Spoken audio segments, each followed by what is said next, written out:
Good morning, everyone. Welcome. This is the Friday, March 5th meeting of the School Building Committee. The first thing I'd like to do is do a roll call attendance. So Ken Aries, here. Brian Bayer. Here. Allison Borchers. I don't think I see her yet. Okay. Chris Coleman. Here. Sarah Cronin. Okay, we'll give her a minute. John Cummings. Here. Charlie Donahue. Here. Pam Dukeman. Here. Mary Kate Ferreira. Here. Jen Flanders. Here. Abby Hanscom. Here.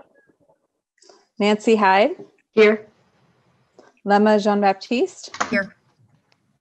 Josepha Jowdy. Here. Carol can't join us this morning. Michelle Miller. Here. Tony Mullen. Here. Emily Parks. Here. And Amanda Phillips. Here. Okay, great. Okay. I would like to recognize the live stream to provide real-time public access to the activities of the School Building Committee, which is available online at www.westwood.k12.ma.us/live. This meeting is also being recorded for later broadcast on Westwood Media Center's platform.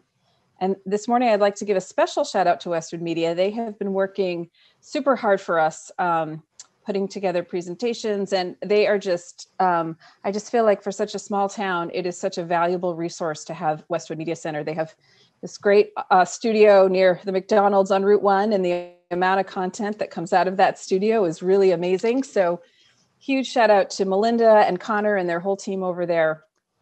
We appreciate you. We know you work hard, and we really thank you for all you do for the town of Westwood. Okay, getting into the working group of reports and chair report. So I'd like to start by reminding everyone about the March 18th Community Forum. This, I think, is going to be a really good forum for people to attend if they haven't seen anything about the project. What we're planning on doing for this forum is start at the beginning and kind of go all the way through the project to where we are now. It's really going to be a soup to nuts presentation. It's an hour and a half. We'll do about a 45-minute presentation and then open it up for Q&A and feedback. But we're really going to start at the beginning, all the way back to what's wrong with our existing schools. How did we get to where we are? What decisions have we made along the way? What does the new school look like? How much will it cost? And how much will it impact the taxpayer? So I encourage everyone to go out and talk to their neighbors, talk to their friends, have everybody join us for this community forum, because I think it's going to be, it's not, before we sort of highlighted one specific portion of the process, whether it was evaluation criteria or project budget, this is really going to be start to finish and really invaluable for people, particularly with the town meeting vote coming up for the bridge funding. So let's spread the word, get everyone to join us and really kind of get the word on this project out on the street. Any questions of the community forum? It's a Zoom format, like I said, Q&A, webinar. So, okay, March 18th at 7 p.m. And I think we're going to try and publicize it in the coming weeks. Second update, we have officially submitted our schematic design package to the MSBA. This is a huge feat, so thank you very much to Doran Whittier and Compass. That was a heavy lift and a very big milestone in this process, and we're very excited. The MSBA has acknowledged receipt. We've started conversations with them. We, again, just as a reminder, should be on their April 15th board meeting agenda for hopefully what will be our final determination of our reimbursement. So this is what we've been working for.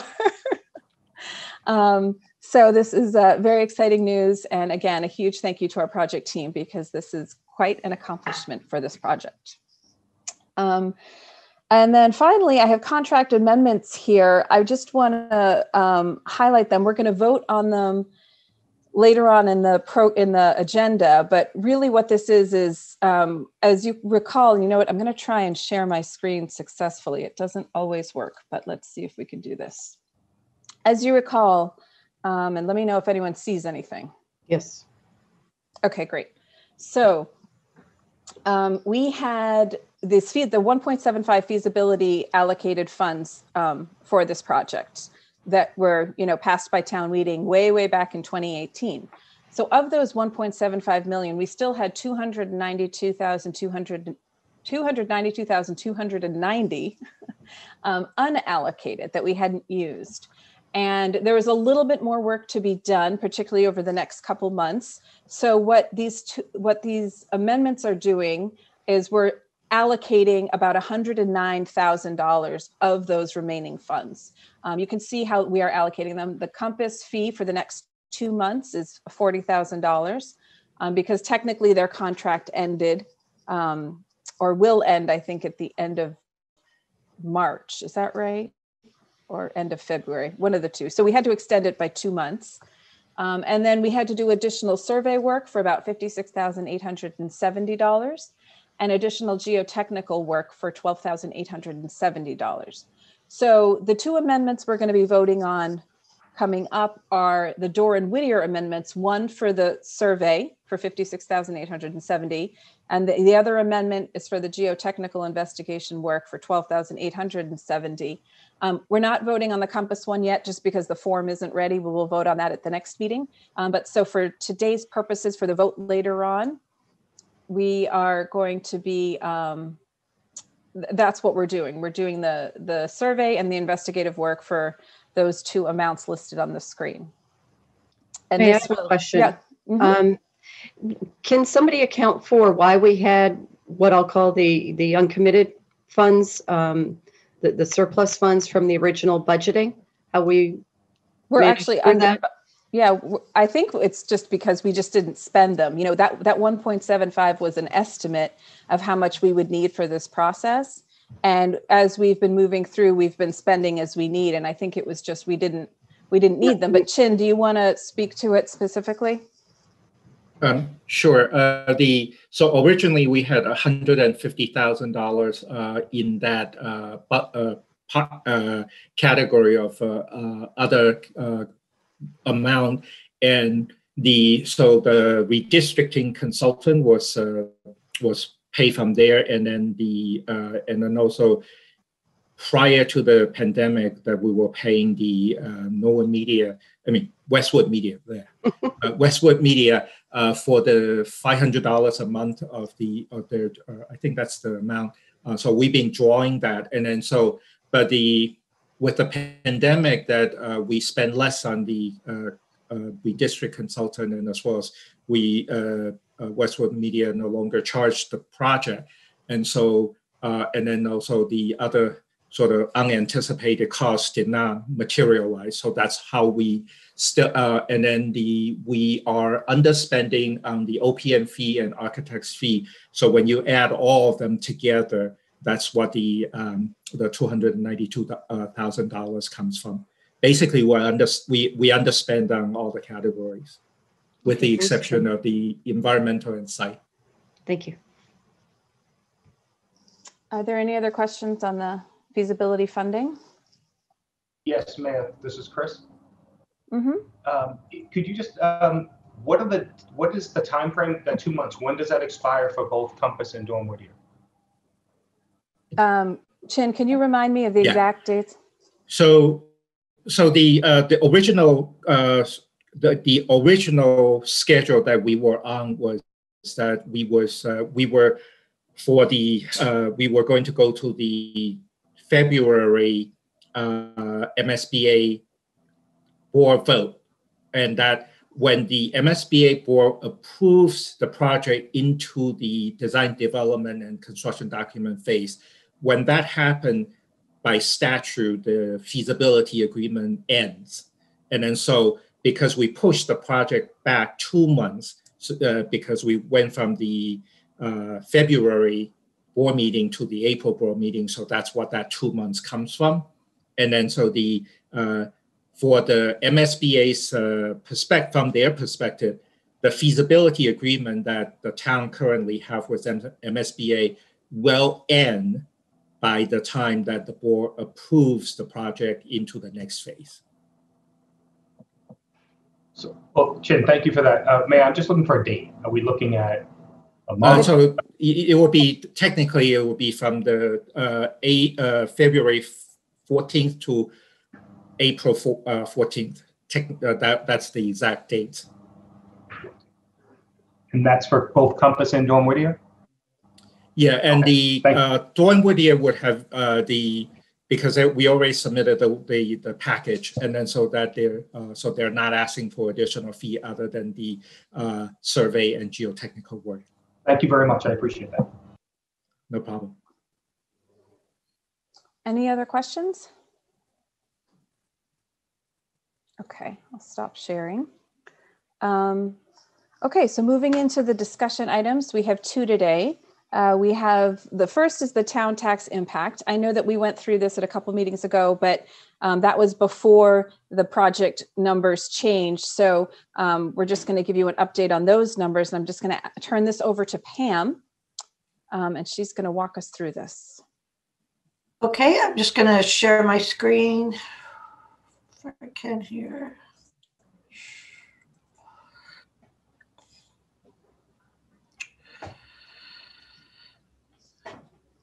Yep, we're good. You can see it? Yep, I can't, so that's. I know. Oh, no. Oh, I'm sorry about that. John, can you put me back or something, or? Ah, I'm gonna undo you, or yes, can you? I don't know. Let me see. I don't know what happened there, sorry. You want me to try and share it? Sure. Pam? But I Let me can't see see if anything I right can- now, I'm sorry. No worries. Do you have multiple screens? Sometimes that happens to me. I lose track. Let me see. I just need to pull up. I'm sorry, but I just hit share and my screen went black. Let's see.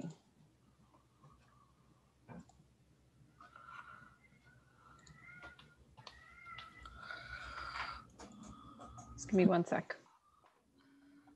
That is odd. Pam, we could describe to you what's up. See how we do. Go ahead. I'm sure you can all do it by this point. Yeah. Very well. It's I don't free. know how to get back. I'm sorry, my screen is black. Can you do an escape? I'm doing that. Nothing seems to be happening. Okay, let me. Wow. Why don't you log off and come back in? Here, I think I can share it. Trying to Yeah, even- but her screen is black.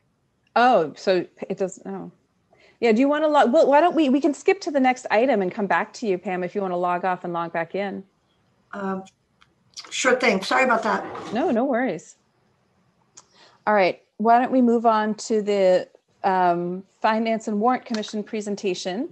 So on Monday is the first public hearing at the FinCom for the warrant articles. And as you know, the school committee is putting forth a warrant article request for bridge funding, which we have discussed. This is to get us from basically April until October, because we delayed the vote for the whole project from the Springtown meeting to the fall. So this was the request for 1.45 million to bridge that gap, to keep us on schedule and to try and mitigate any sort of escalation costs. So we have that presentation on Monday night, and I think that maybe some members of this group wanted to talk about it today. So I'm opening it up.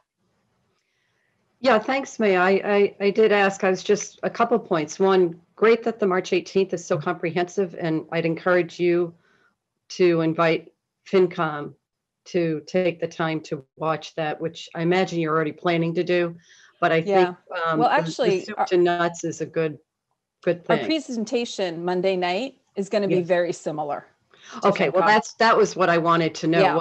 What were you planning to do? Because there's a need to educate Yes. extensively. So that's good. I think, I've heard a lot of questions and done my best to answer them, but a reminder of the evolution of this process and what got us to today, as opposed to questioning today, why aren't we doing something else? That's really not the way this has flowed, especially when you're tethered to the MSBA process and every step along the way has a concrete, now, okay, that stake is in the ground and we're going to the next one. So I think it's important that people know that. And I would hope that people in this group attend Monday night's meeting, because the Finance Commission has 2 public hearings, this one and the end of March, and it's extremely important to get an affirmative vote from them as a recommendation to town meeting. Absolutely, absolutely. And your point is very well taken. We sort of had the same conclusion that there is the need for education. And so this presentation Monday night is, again, going to be, let's start at the beginning. How did we get here? All the way to where are we today? And one of the reasons I'm thanking Westwood Media Center so profusely is because they whipped together a 2-minute video for us showing the existing conditions of Hanlon and Deerfield that we're going to insert and show at FinCom and also at the community meeting. So I think that will be really valuable just for people to see, what are the issues with our schools? Because if you're not in there, which most of us aren't, you might not realize some of the practical day-to-day issues of the schools. And I know, Emily, I think you had a conversation, or you previewed the presentation with the educational subcommittee of FinCom. Is that right? So I met with Diane McCarthy, who's the chair of the FinCom Education Subcommittee, and we went through the entire presentation so that I could get her feedback to say, is this hitting the mark? Do you think this is going to, do what it needs to do? And she was very positive about the presentation, actually said that it had answered all of her questions. So, I think we're in good shape. And for this group, it'll be a trip down memory lane when you see, because we're really emphasizing the key parts of the whole process so that people hopefully do have a clear sense of how much work was done to vet all of the options to make sure that this project that's going forward is the best option for Westwood. And if I can make a suggestion, when doing both Monday night and the 18th, listen carefully for questions that would be well placed in a handout FAQ at town meeting. I know the website has been carrying some, but more the abridged version, but really critical things. For instance, well, why didn't we maintain the schools? We did maintain the schools. This is a very old building with old systems that we can't find replacement parts for, et cetera, et cetera. The nature of why are we here today and why are we making this very important proposal and step forward? So I would listen carefully for questions that might be those that the community has at town meeting. Mm-hmm. Yeah, absolutely. And I think that you're right, that FAQs at town meeting and really just trying to sort of go back to the basics of why are we here is critical. So that will be Monday night. I believe we are on the agenda. I think the meeting starts at 7. We are supposed to be on, I think, around 8. And it is a Zoom, so you can sit very comfortably on your couch and watch us, and you'll get to see our amazing video. I have to thank John Cummings for that video. He took the lead on that and he really ran with it. And somehow got them to reduce a 10-minute video to a 2-minute video. So we're very excited about that. And Sarah, our own member Sarah, is featured prominently in the video. So it should be a good presentation. So I definitely encourage everyone to join us on Monday night at FinCom. Okay, let's go back to Pam. Okay. I did just send my presentation to John if he's going to share, just because I don't want to do that again or hold you. Okay. Okay. Sorry about that. Great. Okay. I think it's just a PDF there. Everyone see it? Yep, we got it. Okay. If you could just scroll to that first screen, John, thank you. So just as this is the same document you saw before, as we look at what the tax impact is, we're just reminding people about the high school debt and that's ending. On this chart here with, this is all the town's debt outstanding. You can see in the top line, in the right corner, we have $3.5 million left for the high school project. That's only 2 payments. So fiscal 22 and 23 will make our final payments for the high school. And when we go to that next slide, this bar graph here, we're just showing that the high school was voted as debt outside of Prop 2.5, as this new school will be. This bar graph is all the town's debt outside 2.5, which is just the high school and the library project. When something's voted outside 2.5, we make our payments each year. We raise in taxes each year the net amount that we need to pay for that bond outside of our limits of 2.5. With the high school bond in the current year, there's $573,000 being raised outside of 2.5 from the taxpayers to pay their share for the high school. Just looking at this next slide, one issue with the high school with MSBA, MSBA has improved their process since we did the high school. The high school was one of the last projects in the state under the old MSBA. And under that process, the town had to issue the full debt for the project, and then MSBA pays an amount each year towards the debt for their share. That really resulted in a lot of extra interest for towns and the MSBA. So they have changed that. As we've talked before, they will be paying for this new school project, they will be paying their share as the costs are incurred on an ongoing basis. The town will only issue the net debt amount. This bar graph shows for the high school, the total debt we're paying each year, the full bar graph. The green, the blue on the bottom is the state share. The state pays us a level $1.4 million every year towards that debt. So what we raise from the taxpayers is this green amount. And you can see that it declines each year.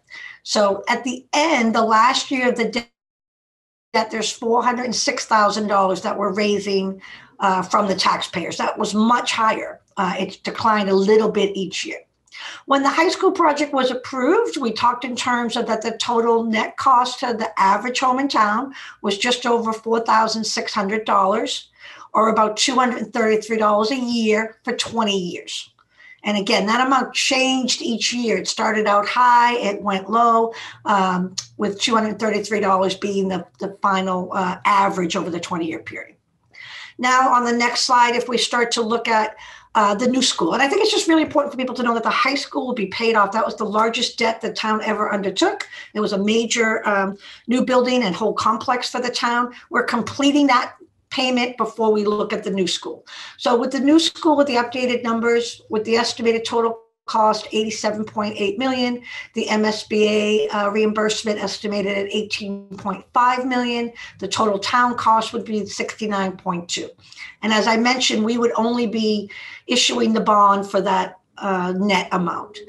We would, for this bond, do this as a 30-year bond. Towns are now allowed to borrow for 30 years, and that's a much more appropriate time frame for a building this size, and that's going to last the town for an extended period well beyond 30 years. Doing the 30-year debt lets us spread that cost more evenly over today's residents and residents to come who have not yet moved into town, who will be enjoying this building. We will also issue this debt as a level debt payment, much like you have your mortgage. It'll be the same amount each year. Traditionally, we would have done a payment structure that the debt is reduced each year. Again, starting with a high payment, going low. We won't do that. We'll do a flat payment. And again, that helps spread the cost more evenly so that we're not charging today's residents a higher rate than those who are going to move into the town over the next 10 or 15-year period. So with that assumption, a 30-year level debt, the total cost with interest estimated at 4%, which is a conservative number, would be $121 million. The average cost each year for that debt, just over $4 million. And what does that mean for the average home? A home, each $100,000 of home value in total would pay for the $100,000 to just over $2,100 in debt, or $72. When we look at what does that mean for our average home, currently valued at about $837,000, they would pay in total over the 30-year period just over $17,000, or about $599 a year, their average cost.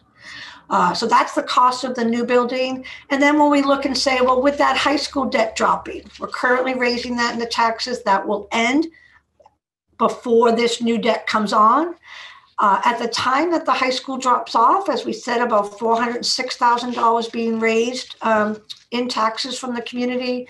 That's about $7.20 for each $100,000 of home value, or about $60 for this house that we're mentioning here, the $837,000. So really looking at the cost, about $599 to fund this new school and $60 coming off. So the net amount for this house, about $539 a year. And so the timing, let's assume that this, cross our fingers that this project is approved at town meeting in the fall. How many years, and I know this, so I'm just trying to understand, does that mean that we'd have 2 years of the average, this average house, taking our example house at $599, and then going forward, it would be $539, or is it 1 year? Or how does the timing of the debt falling off work? Right. This debt is going to drop off before we issue a long-term bond for the new school. So we make our last payment on the high school in fiscal 23. Even if the project was approved in full this fall, we're not going to go out the next day and issue this whole $69 million bond. We would not be doing that until the project is well underway. The town treasurer will issue a short-term note for an amount that's needed for, say, the first year. So there'd be a series of short-term notes until, and again, we'd be getting MSBA payments as the spending first occurs. So we will not be issuing this bond until a point where this debt does drop off. That's just the natural timing anyway to a project. We never go out the next day to issue the full bond. We wait until the spending occurs. We just try to match a short-term note to how much spending would be needed, on a 1-year basis. And again, with this having money coming from MSBA, the project's going to move forward. We'll have a short-term note. We'll have the MSBA reimbursement coming on a monthly basis. They do a beautiful job now of reimbursing on a monthly basis, as we have been getting for just the 1.75 feasibility money. Bills are submitted. They give their share each month as it goes along. So there will be no doubling up on this. This will end first before the new bond comes online. Okay, great. So as a practical effect, the number that taxpayers are looking at for this average house is $539, or I guess 60, I can't do this math, 72 minus 720, whatever that is. Yes, per 100, yep. 6380 or something like that, 60 per 100. And I think, and it's possible for us, and this is what I'm hoping is for us to sort of create some an easy calculator that we could put up on a website where people could type in the appraised value of their house and immediately have a number. We could do that, right? Maybe? Absolutely. Okay. And I will point out, someone asked at the last meeting, this is all at a 4% interest rate assumption, which is on the conservative end. So we would expect that to be less. But just where we're not going to be issuing this debt for a couple of year period, we can't really guarantee what the interest rate might be. But that is a conservative estimate, and we would anticipate that would be less when we actually issue the bond. Okay, great. And I just want to remind go ahead. Pam, if the interest rate starts to skyrocket up, would you ever jump on that lower price or the lower interest rate? And issue the full bond now? Is that, yes. I mean, we could do that, and Treasurer Gavin would monitor that. We do have, because municipal debt is tax exempt, we do have requirements as far as when we issue money, what our timing is to spend that.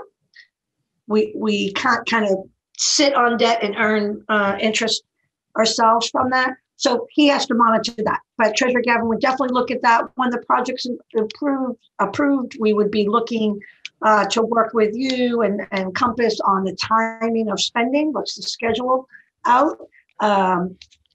We have to match that again to our debt. We have arbitrage considerations. We can't sit on extra money. But he would certainly try to match that. We could issue portions long term if we saw that the interest rate was going up.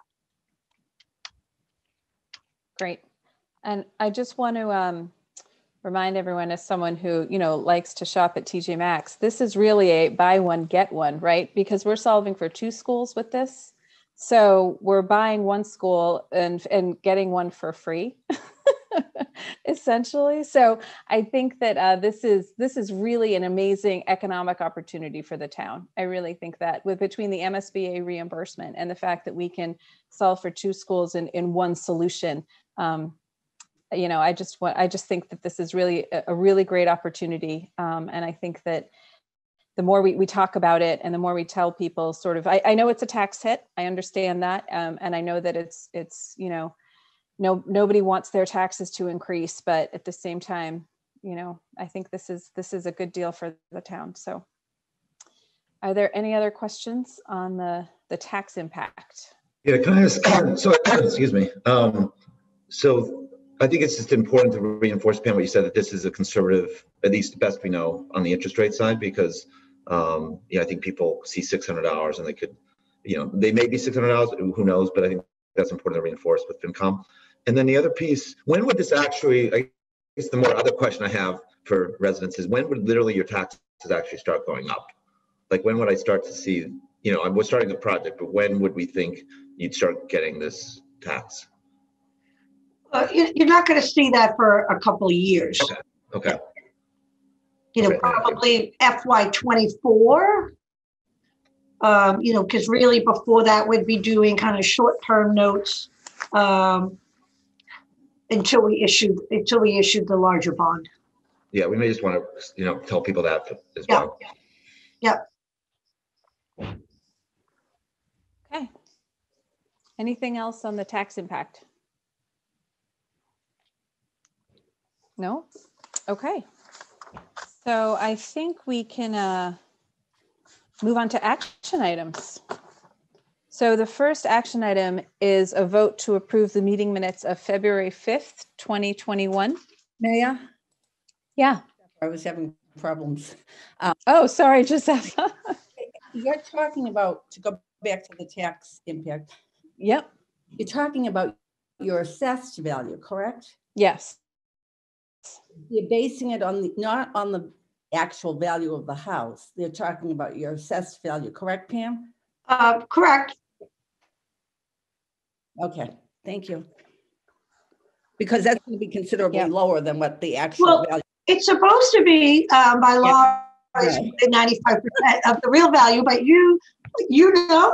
right now in the town, the houses are really selling at incredible prices, right? It's a very desirable community. The houses are selling well over assessed value, but there's a time lag before the town catches up with those values.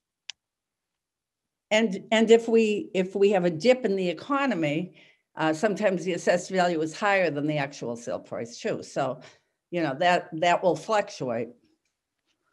Yep. Okay, thank you. Okay. Anything else? Maya, one question in the FinCom, and I guess especially the FinCom presentation, is there any information in there when, from the starting point of what 2 schools would have cost for comparison? Yes. Okay, good. So we do have, comparative information about cost, particularly around what would happen if we didn't do anything, right? The cost of inaction. But, I think I don't know if we have a specific slide about if we were to build 2 separate schools, what would they cost? We can certainly think about adding that. That's a good point. Yeah. But we talk, go ahead. I think that's a good point, Brian. I think I should add that slide. We have a slide that looks at what base repair would cost for Hanlon and for Deerfield, right? And for Hanlon and Deerfield combined, just base repair was 41 million. And I think we even looked at what the estimate was for just a Hanlon only. I will take a look at that. Right. I think that's a good point. I think I recalled those from way back. Right? Yeah. We definitely have a number of what, how much would it cost to just build a Hanlon? And I can't remember off the top of my head, but I think that number was in the 50 million range. maybe. It's somewhere in the 60s, low Oh, you're at 60s. 63. I think it was 63 million actually. And that was to just build for Hanlon. So in this project, you know, it's an 88, at this point, we're at an $88 million project budget. With the MSBA reimbursement, we're hoping to get, you know, we're hoping that'll be around 18 million. So we're down to about 70 million, 60, I think 68, 70 million for this project. Now, the Hanlon, if we had done just a Hanlon, we would have received an MSBA reimbursement on that project as well. So if you want to really compare apples to apples, it would be 63 million minus around 20%. So we're talking probably, what is that? Almost 50. Yeah, 50 million versus 68 million for two schools. We actually were, the other day, we're calculating it as a cost per seat, sort of thinking about how many students this building can accommodate, and as compared to a Hanlon only, which obviously would have been smaller. And the Hanlon only was something like $165,000 as a cost per seat. And then with the consolidation, it takes it to $121,000 as a cost per seat, which is sort of an interesting way to look at it. So maybe I will put that up. Is that something that resonates with people, like as a comparison? Well, you know what, Emily, it might be the kind of thing that's good to have on hand, because I think there's going to be so many numbers that you're talking about. Look at it that way. Don't overwhelm with throwing everything at the board and seeing what sticks. But I think when you get into a back and forth discussion like this, being able to say that is a really important thing.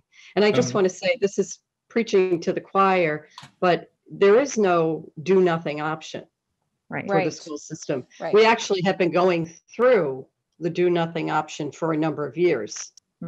We've now moved through that, and we're at the point where we have to either significantly repair and bring up to code or invest for the long term. But there is no third option. Exactly. And to that point, the slide for FinCom says exactly that the do nothing option is actually a significant investment in existing schools that doesn't give you the educational benefit that we're getting, the community benefit that we're getting. And you're basically outspending the value of the building itself. I would just say, please don't call it do nothing, because it doesn't exist.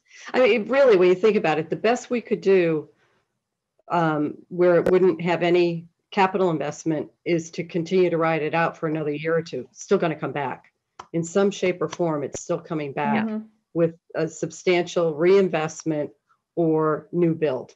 And either way, we need to take action. So let's do it smart now with the MSBA involvement, with a design that addresses educational needs, community needs, et cetera. You know, you got to come down to it, drill it down to the final statement. What's your elevator pitch? And have that to close the conversation both Monday night and on the 18th. And I think that everyone on this committee, you know, we can certainly talk about that elevator pitch, because I think everyone on this committee is going to be a huge asset when we're explaining to people why we need this project. And I think that, you know, if we all go out into the community and really sort of say, this makes the most economic sense for the town, it really does. I mean, I wouldn't be saying that if I didn't really look at these numbers and think about these numbers. But to keep these buildings on life support the way they are now is not an option. At some point, we will trigger some code with a renovation or a repair requirement that's going to make us spend the $41 million to bring these buildings into code. And that is just to get them to code. That doesn't solve any of the educational problems, and it doesn't deliver any of the community benefits. And it's literally just throwing money away when we can really solve these problems and keep the education level, you know, in the way that residents want for Westwood. So I have a question regarding the outreach to the community and the education and exactly what you were just saying. because conversations that I've had with some people in my neighborhood who are just starting their families, I'm just wondering, how are we going to reach them for that March 18th meeting? Because we follow Westwood Public Schools on Facebook and on Twitter. So those are always my reminders. But I've gotten the feeling from everyone I've talked to that they're all just assuming that this is going to go through, that they moved to this town for the schools. And of course, anything for the schools will always get approved. So, and I know when I had kids that age, I didn't attend these meetings like I do now. So I'm just wondering, how are we going to reach out to them to let them even know that this meeting is occurring? Yep. So we are going to have a campaign, and I'm not sure, Tim, if I'm veering into territory on this call that I'm not allowed to, but there is going to be a formal campaign to really kind of educate the community about the project, and so that will be kicking off shortly. I think in the meantime, until, and that will have all kinds of sort of outreach sources. It's a little tough in COVID because normally what we would do is we would do these road shows and we'd go to the Westwood Young Women's Club, or we'd go to the Senior Center, we'd go to Fox Hill, and we'd really reach into the community and do presentations, and we'd have 3D renderings set up in the library where people could walk around and see it. So we're definitely limited by COVID. There's no doubt about that, but we're working in the background creatively to try and come up with ways where we can do that outreach and we can reach the people that aren't in the schools. I mean, the school district is easy, right? We can send out emails, we can send out brochures, but we're also going to work with the town to figure out how we can get to the rest of the town. The people, Mary Kate, that you're talking about, right? The ones with young kids who aren't in the school system yet, or the people whose kids have aged out of the school system and are here and still interested in investing in the community. Yeah, I'm thinking that, back when we were leading up to the feasibility study, some of the things that we did that I think we should do immediately is in the communications that we were sending to everyone in the district, we are also distributing through the local preschools, through the Early Childhood Council, reaching out to the Westwood Young Women's Club, right? Trying to reach that age group that you're talking about, Mary Kate, with people who have young kids who haven't reached the schools yet. They're a really important audience. So let me make sure that we get them to the community forum on March 18th. Yeah. I'll note, oh, go ahead, Jen. As the token mom of very young kids, and I'm on the board of the Westwood Young Women's Club, and I'll just note that everyone in the Westwood Young Women's Club knows about this project because of me. So excellent. Yay, Jen. So they are very informed, but that's only like 30 to 40 women, so they can share with their neighbors, but otherwise there's still a lot of parents out there. Yeah, and I think what we can do, and Jen or Mary Kate, if you guys have suggestions on how we can reach those groups, let us know. But I think what we can do is encourage people to really, if 30 people in the Westwood Young Women's Club know about this project, then maybe they set up, a Zoom with 5 people that they know who aren't in the Westwood Young Women's Club, and just sort of say, hey, this is what this is about. And I think to Nancy's point, there's a lot of education that needs to be done, particularly around town meeting, right? We have a generation of people who don't know that you have to go to town meeting to get things passed, and it's not just going to happen, so that they have to actually go and show up and vote. And I think that that's a big part of the education piece. It's not just about the building itself, but it's also about how do we get this passed? What needs to happen? Excuse me, this is Chris. Yep. Mm-hmm. Emily and I have worked in the past on communicating matters out from both the town and the school, trying to use both of our distributions models. We can certainly continue to do that. We can post things on our website. We post different COVID-related matters from the school department on our website. We could certainly have something, a page or a link regarding the school project. We could put it through social media, and we always have that Alert Westwood option if someone would like to make a recording, to make a phone call to all the households that have registered. That's great, Chris. Thank you. I think we absolutely will take you up on that. And maybe, sorry, go ahead. Yeah. No, I just had a couple quick points I wanted to make. I'm sure you're already planning to include this, but when, for the March 18th forum, I think it would be impactful to include visuals or talk about the ceiling that collapsed at the Hanlon. Obviously, I don't know if the whole community is aware of that happened. I think it's important that we get that out. And then also,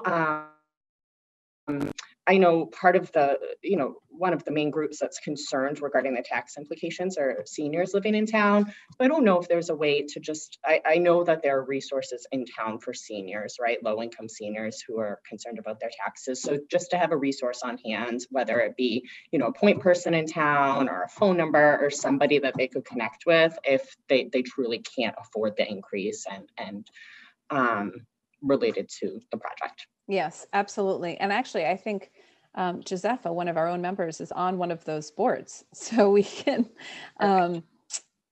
absolutely, and we'll also work with Lena at the Senior Center to make sure that, all of her clients and her group of people understand what resources are available to them in the town. I'm just going to mention, to your point, Amanda, so that everybody here knows what those resources are, in case you're asked. We have the Aid to the Elderly and Infirmed program, which not only accepts donations that we all make, we get a little note in our tax bill and we can all do that. We expanded that just a few years ago so that the town also contributes to that fund. And Pam's on the phone, on the call here, but it's really provided very valuable resources to people who have been in the town for the longest amount of time, who have fixed incomes. And so that's point number one.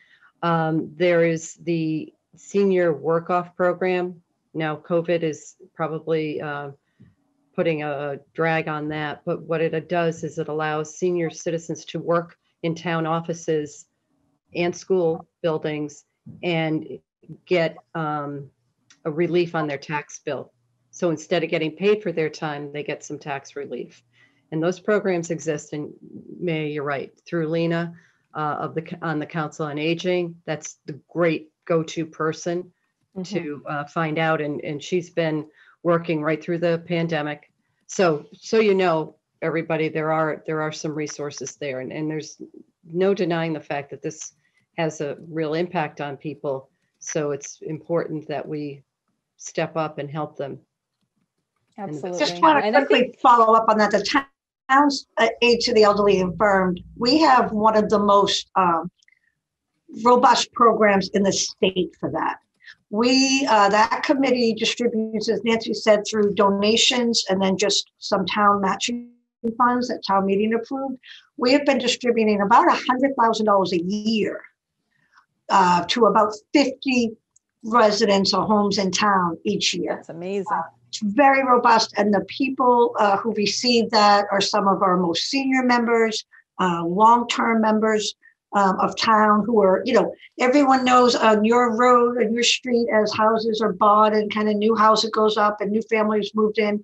This is the one house, the smaller Cape, where there's the elderly person in their 80s who has lived in town for 40 or 50 years. That's who we're reaching. It's really a tremendous program that really reaches those people who helped start the town and build the town and want to remain in the town. But yes, something like this can be difficult for them to absorb in their taxes. So it's a great way to help those individuals and help them, lessen the burden of something like this.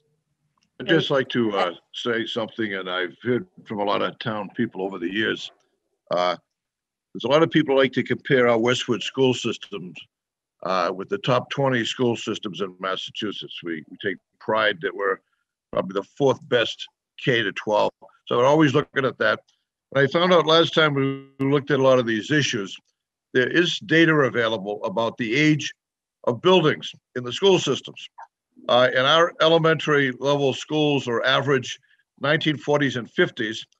And the towns we compete with, I have so many schools built in the 90s and I think it would be very valuable at some time during this process to be able to document these other 20 or 30 towns we compete with on how far more advanced they are. And when they built their elementary schools, their middle schools, et cetera. So I think that data does exist. Probably 10 years ago, we dug it up and did compare it. And Pam, one other thing that'd be valuable at some time, I don't know if we want to use it, is how are our tax rates going to compare to these other towns that people go and move to for education? Are we going to be at the top end, at the bottom end? We have a lot of complaints about people about the tax rate being too high and all that. But where do we compete relative to our tax rate, future tax rate with other comparable towns? But those are two items I'd be interested in just being able to look at to understand whether that's going to be thrown at us or whether we could use it to help ourselves. Great, thanks, Charlie. Excuse me. All right, yeah, go ahead, Chris. Just one more thing. Tish and Desmond are communicating right now. We have the community newsletter that's going to go out. I think it may already be at the printer, but we're going to see if we can try to squeeze that information in to make sure that if we can get the March 18th in the community newsletter, provided it's going to be delivered before the 18th, we'll certainly do that. But Tish and Desmond are working on that. And I believe they're going to reach out to John. Perfect. Thank you. Thanks, Chris. Appreciate that. All right, so we've got some work to do, but I think we can do it. Anything else on the discussion items? No, okay. All right, moving on to the action items. So voting to approve the meeting minutes of February 5th, 2021. Can I get a motion to approve? So moved. Second. Is there any, everyone's very excited. Is there any discussion on the minutes? Nope. Okay, I'll do a roll call. Ken Aries? Yes. Brian? Yes. Allison? Yes. Chris? Yes. Sarah? Yes. John? Yes. Charlie? Yes. Pam? Yes. Mary Kate? Yes. Jen? Do we still have Jen? Yes. Oh, there she is. Okay, Jen. Abby? Yes. Nancy? Yes. Lemma? Okay, I don't see her. Josepha? Yes. Michelle? Yes. Tony? Yes. Emily? Yes. Amanda? And I am a yes. Okay. Next, vote to approve the meeting minutes of February 12th, 2021. Can I get a motion? So moved. Second. Any discussion? Nope. Okay. Ken? Yes. Brian? Brian? Sorry, yes. Thanks. Allison? Yes. Chris? I'm sorry. Yes. Okay, gotcha. Sarah? Yes.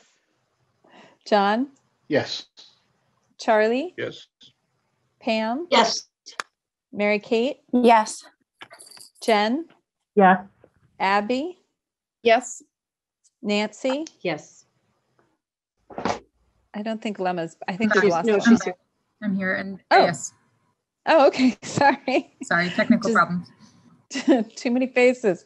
Josepha? Yes. Michelle? Yes. Tony? Yes. Emily? Yes. Amanda? Yes. And I am a yes. Okay. Next up, the vote to approve the contract amendment to Doran Whittier. The first one is amendment number 8 for the survey work. Can I get a motion to approve? Second. All right. Any discussion? Further discussion? Okay, Ken? Oh, I did have I a heard question. someone. So I just, Dawn, going to make sure that they do some kind of permanent marker, knowing that little kids are playing hide the flag or whatever you want to call it. Yes, actually, I think we already notified them of that, but I will reconfirm that after we get off. great. Thank you, Thank you. Don. Any other discussion? Okay, Ken? Yes. Brian? Yes. Allison? Yes. Chris? Yes. Sarah? Yes. John? Yes. Charlie? Yes. Pam? Yes. Mary Kate? Yes. Jen? Yes. Abby? Yes. Nancy? Yes. Lemma? Yes.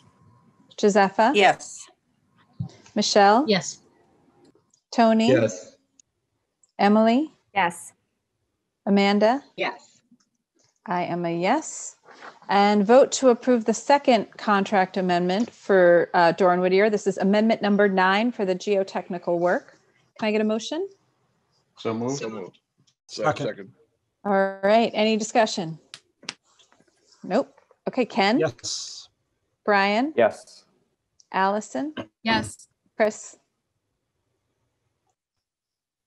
Chris? Yes. Sarah? Yes. John? Yes. Charlie? Yes. Pam? Yes. Mary Kate? Yes. Jen? Yes. Abby? Yes. Nancy? Yes. Lemma? Lemma? Yes. Josepha? Yes. Michelle? Yes. Tony? Yes. Emily? Yes. Amanda? Yes. And I am a yes. And our final action item is to vote to approve the payment of invoices totaling $65,149.29 for the period ending February 28th, 2021, as recommended by Compass. These are invoices, 2 invoices, one for Compass in the amount of $16,440 and the other for Doran Whittier in the amount of $48,709.29. Can I get a motion to approve these invoices? So move. Second. Second. Any discussion? Okay, Ken, Yes. Brian, Yes. Allison, Yes. Chris, Yes. Sarah, Yes. John, Yes. Charlie, Yes. Pam, Yes. Mary Kate, Yes. Jen, Yes. Abby, Yes. Nancy, Lemma, Yes. Yes. Josepha, Yes. Michelle, Yes. Tony, Yes. Emily, Amanda, Yes. and I am a yes. Motion is carried. All right, that ends our action items. Is there any new business? No. Okay. 1 minute to spare. Can I get a motion to adjourn? So moved. Second. Okay, any discussion about adjourning? Ken, Yes. Brian, Allison, Yes. Chris, Sarah, Yes. John, Yes. Charlie, Yes. Pam, Yes. Mary Kate, Yes. Jen, Yes. Abby, Yes. Nancy, Yes. Lemma, Yes. Josepha, Yes. Michelle, Yes. Tony, Yes. Yes. Emily, Yes. Amanda, Yes. and I am a yes. We are adjourned. Thank you, everybody. This was a great meeting, great discussion. Remind everyone about March 18th, and everyone have a wonderful weekend. Thanks, Matt. You too. Thank Stay you. healthy, All right, everyone. thanks, Thank everyone. you. Everybody.